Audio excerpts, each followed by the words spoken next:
Stinking Roger and Pennyroyal. Now that's not the latest TV's crime fighting mismatched duo, but they could be protecting plots on Allotment site near you.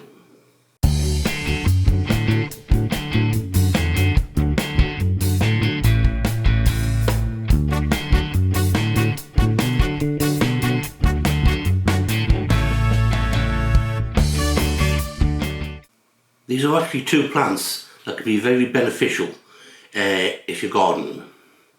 Ideally I would have sown them a month or two ago, but you can get away with them now at the sort of tail end of planting and sowing, which is quite handy because I forgot to get the seeds earlier, so I just got them now.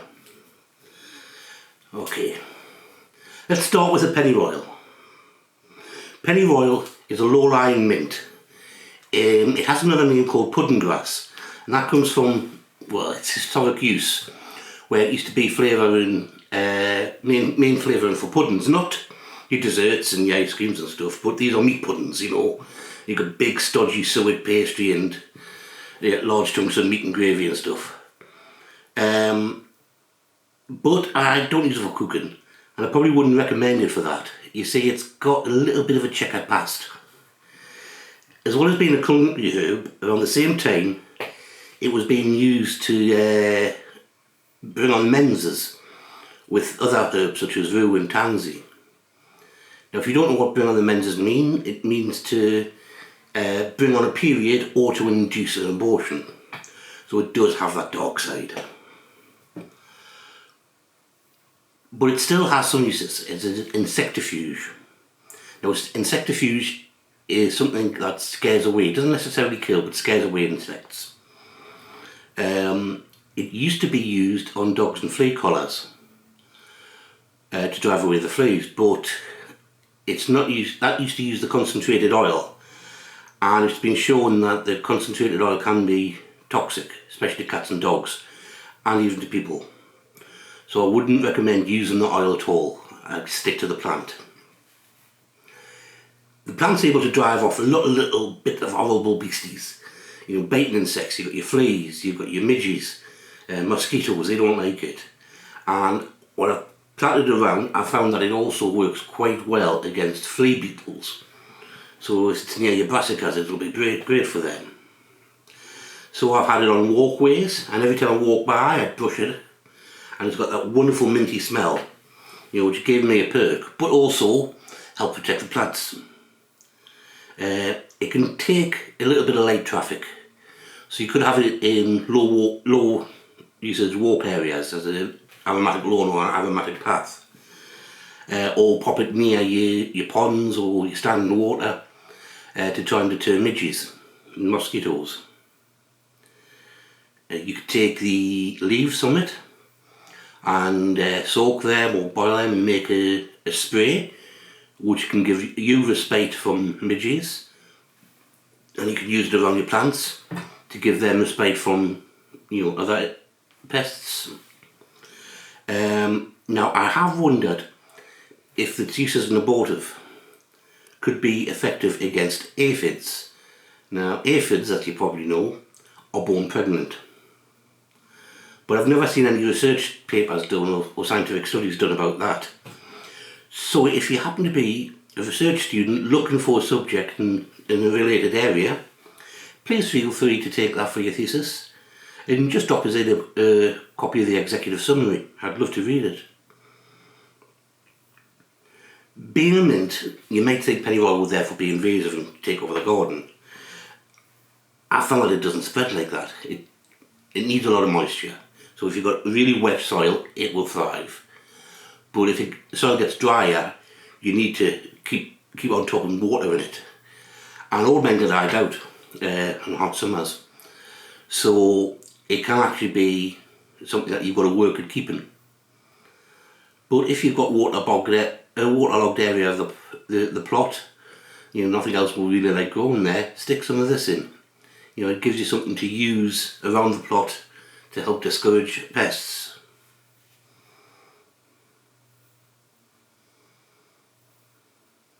Okay, now I'm going to move on to Stinking Roger.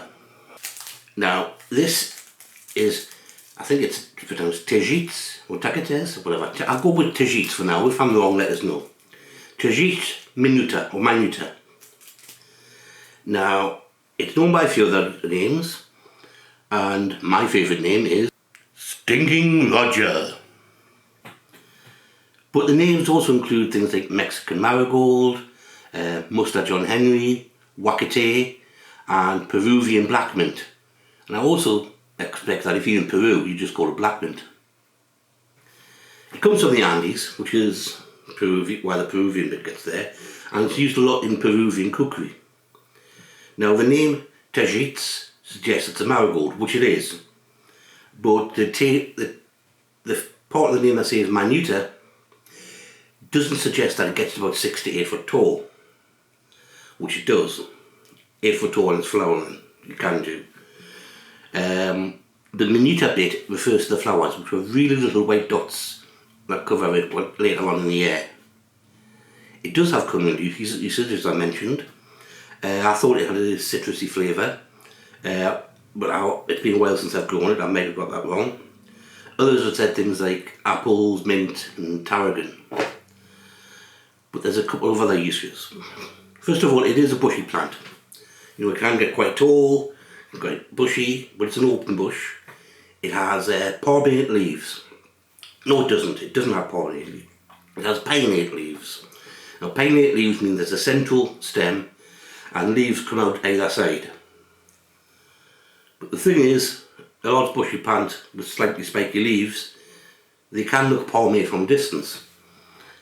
So if you can think of another plant that would be big, bushy with palmate leaves, it can sometimes get confused with that, which can be embarrassing at times on the plot. But that amount of biomass it puts on means it can be used as a green manure.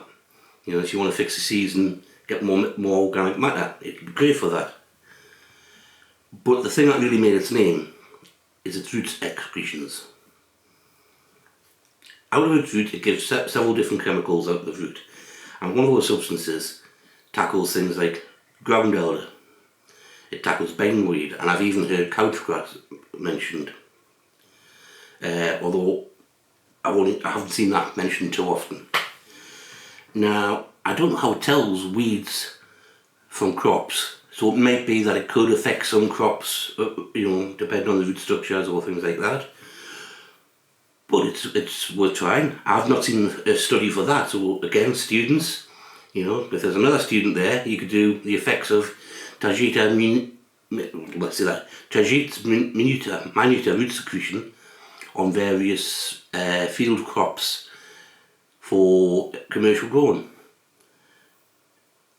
Okay, there's other root secretions that are supposed to help with nematodes. Kind of nematodes. Again, anecdotal. So yeah, another study. You know, 3 students. There you go. 3 subjects for you. I'm gushing with research ideas today. But really, that's the introduction to those 2 plants. And by the way, I don't think it stinks. I think it's quite pleasant. It's quite tasty. So you want something that'll help with bugs, you can use in bug sprays, you can use just as a thing. You've got Pennyroyal. You want something to tackle your nematodes, get rid of your weeds, and give you some nice exotic sauces. You've got Stinking Roger. I mean, you can have a very productive bed, giving you loads of green, killing off the weeds, killing off the nematodes, and giving you a large amount of compost material. What kind of crop? Name another crop that does that. Okay, I'm Jason from Jason's Jungle, and if you've liked this, click like, click subscribe, share amongst your friends, and leave a comment. Have you tried either of these? Especially, either of them. How did you find them? Did it work? Did it not work? Did you think it might need more than one season for Tejeets to clear the bed? Did it work in one season? Did it kill off any of your crops? That's something I'm interested in learning. Did it improve? Because I was thinking, well, what about Tejeets marigolds with tomatoes? So if you have these ones that can kill off the nematodes which can attack your tomato roots. Would that be useful? Okay, so I will let you go here, and I will see you on the next video.